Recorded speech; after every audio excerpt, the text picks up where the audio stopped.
العب سي تي اف. في منشور منتشر الفترة اللي فاتت على تويتر بيقول، او على اكس يعني، بيقول انه ايه الحاجة او الموضوع اللي انت لو قلته الناس كلها هتهاجمك. فانا لاحظت ان في ريبوستس، ركز، ناس اصلا انا بقول لك اهو الناس دي غير تقنيه، تقعد تقول لك ما تلعبش سي تي اف، والسي تي اف وحش وانه بعيد عن الواقع، وانه تعال خد الكورس عندي. طيب الكلام ده غلط، الكلام ده غلط بجد. خليني اقول لك ان السي تي اف في ناس اللي عاملاها، فلو حد عامل سي تي اف وحشه ما هتبقى وحشه، لكن في سي تي اف ثانيه كتير حقيقيه ورياليستيك جدا.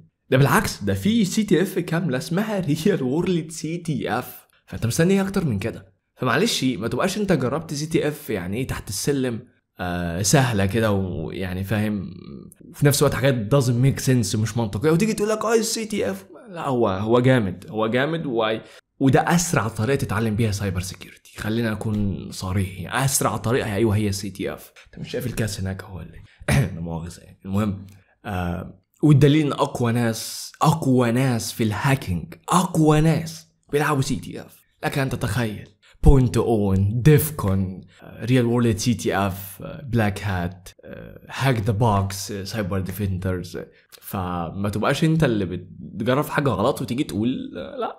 فمن الاخر العب سي تي اف. انا عارف والله ان انت مستواك ضعيف جدا، لكن صدقني مهما كان مستواك سيء، بلاش سيء، مهما كان مستواك بدائي، صدقني في سي تي افس هتاخد بايدك للحاجه دي. يعني واحده من الامثله مثلا كان اسمه ايه، بانديت زيرو من، والله ثانيه واحده اشوفها، اوفر ذا واير، مظبوط كده. دي مثلا لو بدات بيها هتبدا تبني لك وتعلمك لينكس كويس جدا. انا عايز اقول لك ان اول تحدي فيها اصلا بتكتب اول امر اي بني ادم بيتعلمه LS، اللي هو انت متخيل اللي هو ما فيش اسهل من كده، يعني اسهل من كده اعمل لك ايه طيب؟